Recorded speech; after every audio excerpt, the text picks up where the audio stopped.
Panvision TV presents.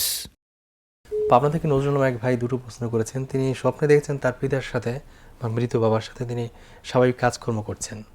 এটা কিসের ইঙ্গিত দেয় বা কী করণীয় আছে তার জন্য? দেখুন, আমরা স্বপ্নের ব্যাপারে ওনার স্বপ্নের ব্যাখ্যা বলার ব্যাপারে আগে বলে রাখি, তা হলো যে স্বপ্নগুলো কারো কাছে বলতে নাই, বরং স্বপ্নগুলো ব্যক্তি কারো কাছে যদি বলতে হয় তাহলে তিনি একা একা বলবেন, এটা পাবলিকলি কখনো বলবেন না।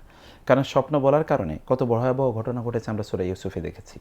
বাবা নিষেধ করেছে তুমি স্বপ্ন বলো না, কিন্তু তিনি স্বপ্ন বলেছেন, তারপরে কি ঘটেছে আমরা জানি। যেমন লা তাকসুস রুইয়াকা আলা ইখওয়াতিকা, আপন ভাইয়ের কাছে বলার কারণে ফায়াকিউদু লাকা কাইদা, স্বপ্নের মধ্যে অনেক ইঙ্গিত থাকে, অনেক ইঙ্গিত থাকে, এই জন্য এটি পাবলিকলি বলতে নাই। 2 নম্বর হচ্ছে স্বপ্নের কিন্তু ইউনিভার্সাল কোনো ব্যাখ্যা নাই, এটা মনে রাখা দরকার।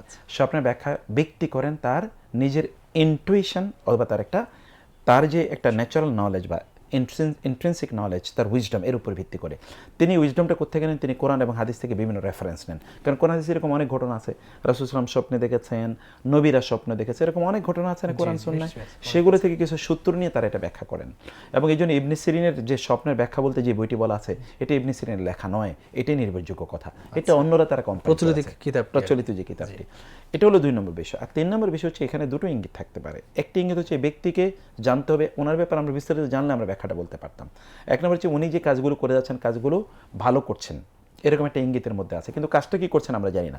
আরেকটা হতে পারে যে ওনার মধ্যে কোনো কাজের মধ্যে অনাগ্রহ আছে, অথবা একটু ধরেন কিছু লোক আছেন একটু কম কাজ করে, কাজের প্রতি তার খুব আগ্রহ নাই।